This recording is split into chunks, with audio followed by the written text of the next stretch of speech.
Welcome to the home of the DIY movement, where we build stuff and paint things. All right, y'all, welcome back. It is Sunday Fun Day. It's August 10th, 2025. Had a few people ask me when I was going to be posting the steering wheel repair video. Here's going to be part one. As you can see, I'm knocking out the little chrome dividers there, just using a flat screwdriver. They pop out really easy. Probably going to end up reusing them. Luckily, none of them crack. Sometimes they will crack. We got lucky on that, save a little bit of money. This is going to be part one of two, mainly because of the products used and the cure times. You really can't do this whole job in one day with the primers you have to use and stuff like that. So it's going to be part one of two. All I'm using right here is a Dremel with a cutoff wheel. And what I'm doing is I'm taking all the cracks and kind of bevel them out, make them wider, so that the two-part epoxy putty that I'm about to use has something kind of to settle in and press into. Because if you just leave it just a regular crack, you know, it's going to be difficult to jam it in there so that it can harden up. So originally, if you rewind there, I was using like a little I don't know what you call it. It wasn't a cutoff wheel. It was like a little shaft with a little ball on the end, trying to dig out the cracks. But I found that the little cutoff wheel on the Dremel did a lot better job. So basically, what we're doing at this point is we're making the steering wheel. We're going from bad to worse. But you have to do it to all the cracks. Some of the cracks might be shallow enough that you can sand them out, but the pieces that are the cracks that are really deep, you know, you're gonna have to dig them out. So here we are. I dug them all out. It does have some chunks missing right there at the center. Not bad. Steering wheel is actually not pretty bad, or I'm sorry, not very bad. I've seen way worse. I've repaired two steering wheels prior to this, but this is by far the worst condition one that I've worked on. What I'm using right here is a little sanding kit that I got on Amazon. It has grits from I think 80 to 600, and it's designed basically for like jewelry polishing or real small metal polishing. So all I'm doing right here is kind of feathering out the cuts that I just made. I'm using 80 grit on the Dremel, and I'm just feathering them out so they're not such a deep gouge. Also, I guess you can say I'm scratching the surface in preparation for the epoxy putty that I'm gonna be using here in just a minute. This was an hour and 45 minutes worth of footage, so I sped things up significantly. I think I sped them up about 8 times. That's the JB Weld plastic weld putty. Now, when I ordered this stuff on Amazon, it was $7.60, and I thought it was what I used before. It's very similar. I'm not sure what I used before, but this wasn't it. I think the key takeaway from this stuff is you really got to knead it up. The sheath that surrounds the putty, I think that is the activator or the catalyst. So you just break a little chunk off and you knead it up and you jam it in there. Off camera, I cleaned the wheel after, you know, I was done with the Dremel, so that's important. So all you do is take a little piece, knead it up, and you jam it in there in all the cuts. It's going to look pretty rough, you know, until you get to the sanding stage. So all you're doing basically is, you know, you're applying a form of filler, and it's an epoxy, so it's going to get, you know, it's going to get pretty hard. If you take a chunk off of the little tube that's too big and you go to knead it up, it's going to start hardening up in about 15 minutes. So you kind of just do little pieces at a time. Here it is. I got it all epoxied up, all the cracks. It's roughed in, and we're ready to start sanding it here.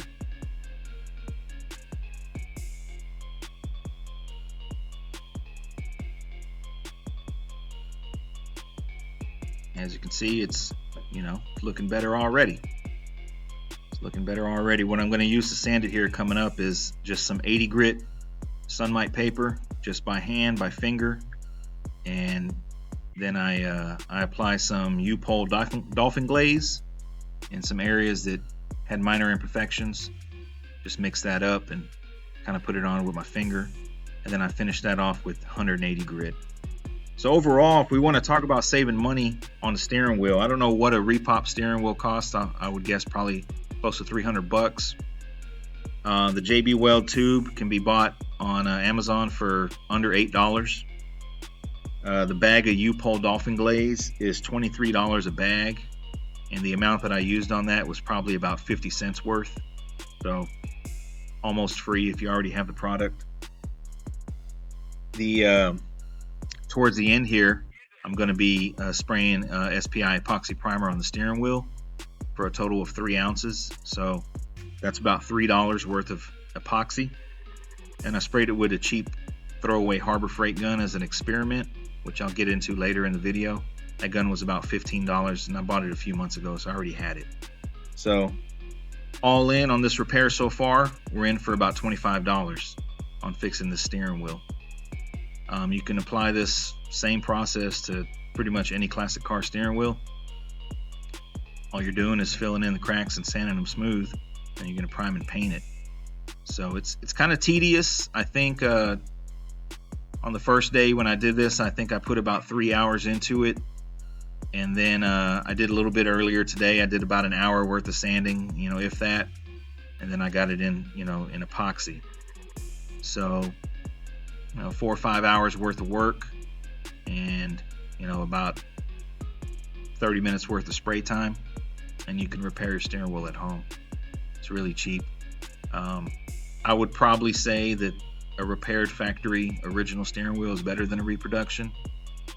Although reproductions are nice, and they are, you know, sandable and ready to paint, so that's a plus. It just really depends if you have time or money.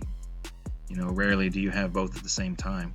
What I had to do here on the main area of the steering wheel there, I didn't need the epoxy enough, and it seemed like it wasn't drying. So I sanded it all out, and I took a big chunk and I started kneading it, you know, really good, and it actually started heating up, getting warm. So I knew that, okay, we're in business now, and it's, you know, it's activating. And man, it dried really quick after that point. It dried within like 15 minutes. It was ready to sand. So I would say that's a key takeaway. They also recommend you should wear rubber gloves, which I'm not wearing rubber gloves in this. I think if you were to wear rubber gloves, it'd probably make a big mess. All I did right here is wash my hands, wipe my hands down with a little bit of lacquer thinner, and all the residue came right off. Here I am sanding the stuff. I think 80 grit is a good grit to start. It's aggressive, but it's not too aggressive. So as you can see, as I'm sanding right there, all I'm leaving behind is enough to fill the cracks. We're just going to do that over the you know, the entire steering wheel.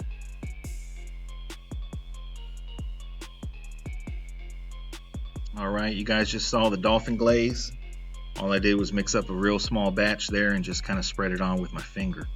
It's basically like a lightweight filler, whereas you can consider the JB Weld stuff real heavyweight. Here I am the next day, which was earlier today, sanding that, starting with 180 grit. You don't want to go 80 grit on the dolphin glaze, because you're probably going to gouge in too deep and probably remove too much of it.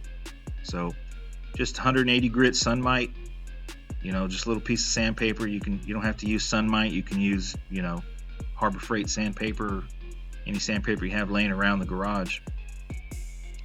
And here I am, you know, just finger sanding it, all the little cracks and crevices. After that, I pretty much sanded the whole steering wheel, and then I wiped it down with a microfiber cloth that was saturated with soap and water. I didn't really want to put this thing under the sink and get all that filler wet, so just kind of wiped it down, and then after that I cleaned it with solvent-based wax and grease remover, which we'll get to in just a second.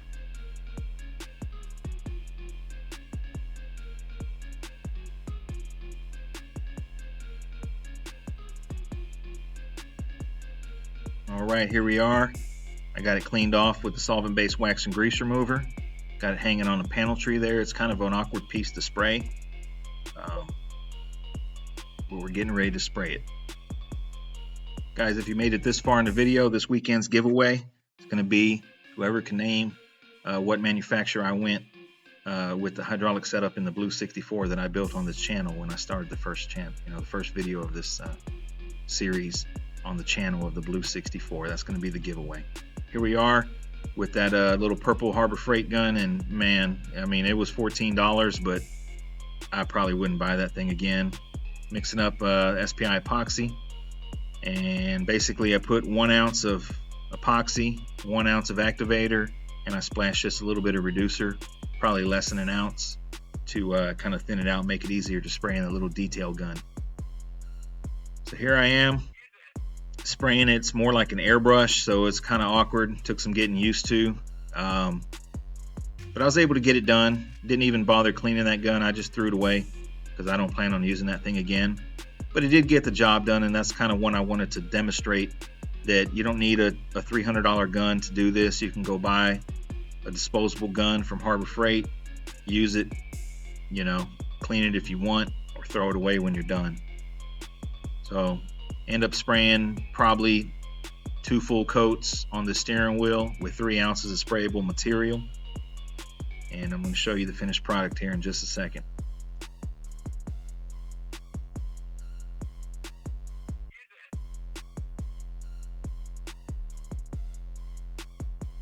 So this is going to conclude the part 1 of 2 for the steering wheel repair video. What I'm going to do tomorrow is come in and I'm going to go over this epoxy with a 2K urethane primer that I'm going to sand, wet sand probably, and prep for paint. I do, as I pointed right there, I have a couple little areas that need some attention, but overall it's looking pretty good. Just needs some sanding right there. That's the underneath of the steering wheel, so that's not a huge concern. But next step is going to be 2K urethane primer, followed by paint and clear coat. Y'all be sure to let me know what you think about this repair so far. If it's something you would take on for 25 bucks, or would you just go ahead and spend the money and buy a reproduction steering wheel? Y'all stay tuned for more work, and thanks for watching.